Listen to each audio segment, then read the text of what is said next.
Roselaine Ilias regagne sa demeure après avoir participé à une distribution de kits d'hygiène choléra organisée par le Fonds des Nations Unies pour la population dans le centre d'hébergement de Delma 56, à l'est de Port-au-Prince. Dans cette pièce, où la jeune femme vit depuis le 12 janvier 2010, elle découvre tranquillement le contenu de son paquet. Savon antibactérien, serviettes hygiéniques, préservatifs masculins et autres articles d'hygiène et de nettoyage, ainsi que des lampes de poche et des batteries. Roselaine se dit satisfaite. Elle entend utiliser certains objets seulement après la naissance de son bébé, mais d'autres, comme le GIF qui contient du chlore, le plus rapidement possible pour lutter contre les microbes. Je mets dans l'eau, je me servi. Savon, acheter, je dois l'acheter. Une serviette à dos. L'autre bagaille, acheter, je dois l'acheter. Une jeune, il y a utilement. Ce kit d'hygiène choléra que Roselaine vient de recevoir de l'UNFPA est différent des plus de 40 000 autres distribués par l'institution depuis le séisme.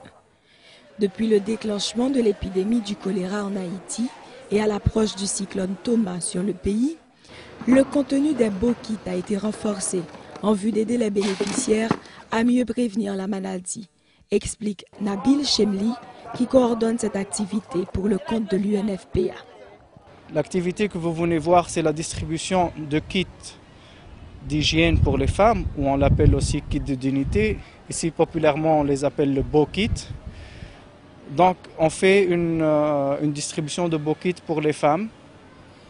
Ça, depuis le tremblement de terre. Puis, il y a eu un nouveau contexte à Haïti, qui est le contexte épidémique de la choléra. Et suite à ça, qui a fait plusieurs centaines de morts et plusieurs milliers de cas, nous avons décidé d'adapter nos kits en kits hygiène et choléra. Nous avons renforcé la quantité de savon pour se laver les mains et l'hygiène des mains, et renforcé la quantité de chlore qui pour désinfecter l'eau. La population sait le message, c'est 5 gouttes d'eau 5 gouttes de chlore par gallon.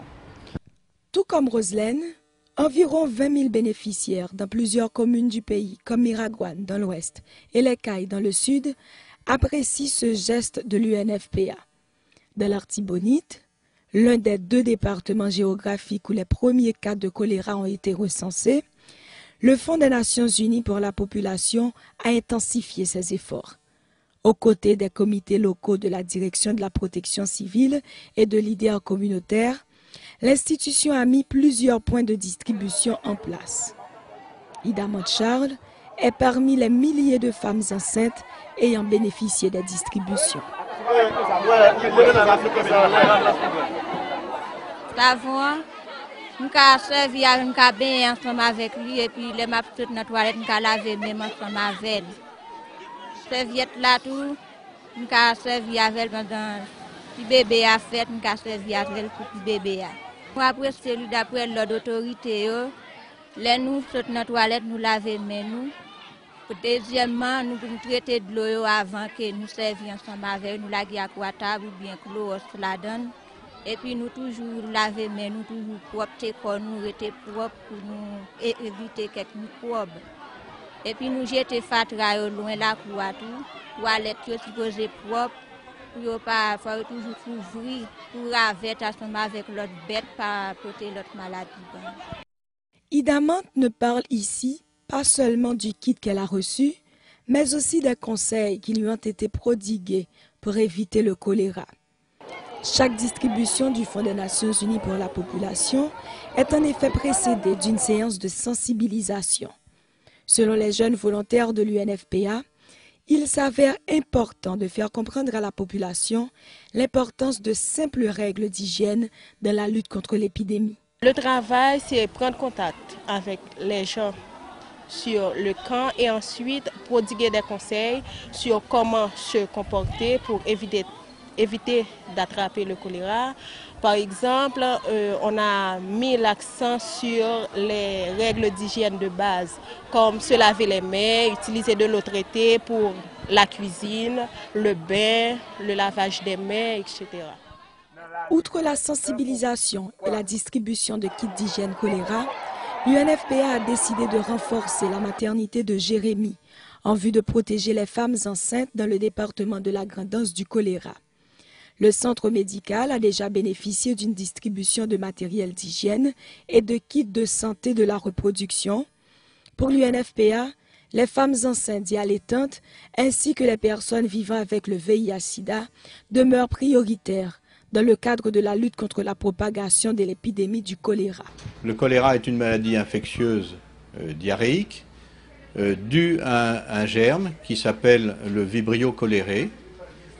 Et c'est une maladie aiguë, épidémique, qui peut donner des diarrhées extrêmement graves, allant jusqu'à la déshydratation, et si le traitement n'est pas mis en place, pouvant provoquer le décès des malades. Alors, qu'est-ce qu'il faut faire quand une épidémie de choléra survient? Il y a plusieurs choses à mettre en place. Il y a bien sûr s'assurer qu'on puisse traiter les gens très précocement quand ils déclarent une diarrhée.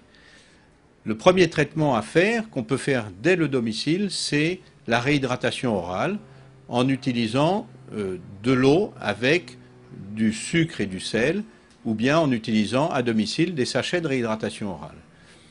Dès que la diarrhée est plus grave, il faut que les patients soient pris en charge dans un centre de traitement du choléra, qui est un centre spécifique qui a la capacité de mettre en place un traitement avec des perfusions intraveineuses. Et il faut savoir que si le traitement est précocement et bien fait, la mortalité va être très faible. Donc, les moyens de prévention, c'est le lavage des mains régulièrement, c'est l'utilisation d'eau potable, donc de l'eau qui a été traitée éventuellement avec du chlore pour s'assurer qu'elle ne contienne pas de germes, sachant que le germe du choléra est extrêmement fragile et sensible au chlore et à l'acide en général. Et puis, s'assurer qu'il y ait des latrines pour que les gens puissent évacuer leur sel dans des latrines et pas mettre ça par terre. Quand il y a des pluies, après c'est entraîné et ça se disperse partout. Et bien sûr, sur un plan alimentaire, il faut éviter de manger des légumes crus qui n'ont pas été très bien nettoyés par une eau propre, car les légumes crus peuvent effectivement transporter les germes. Tout en poursuivant ses activités de réponse humanitaire contre l'épidémie du choléra, l'UNFPA maintient ses efforts en relation avec la saison cyclonique et le triplement du taux de grossesse dans les zones affectées par le séisme du 12 janvier 2010. Dans ces régions, Port-au-Prince, Léogâne, Grand-Goâve, Petit-Goâve et Jacmel, l'UNFPA a procédé entre autres à la mise en place de 75 lampes solaires dans les différents camps d'hébergement afin d'y prévenir la violence, notamment celle basée sur le genre. Principalement, l'UNFPA, son premier rôle, c'est d'appuyer le gouvernement haïtien, donc d'appuyer le ministère de la Santé et les directions de la santé familiale et d'appuyer le ministère de la Femme à faire toutes les activités. Nos principales activités dans la protection sont la distribution des lampes pour que les filles, les femmes, quand elles se déplacent la nuit pour aller aux toilettes, c'est un peu éclairé. Et aussi, on met les lampes solaires. On en a jusqu'à présent distribué 75.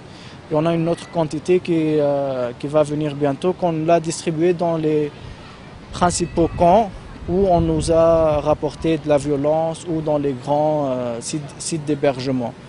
Selon les autorités sanitaires haïtiennes, le choléra a déjà coûté la vie à plus d'1 millier de personnes dans le pays, tandis que des milliers d'autres sont hospitalisées. L'insalubrité, la promiscuité, le manque d'accès à l'eau potable et aux services d'hygiène peuvent favoriser la propagation de l'épidémie. Des conditions dans lesquelles vivent plus d'1 million de personnes dans les camps d'hébergement aménagés dans les différentes villes affectées par le séisme du 12 janvier 2010.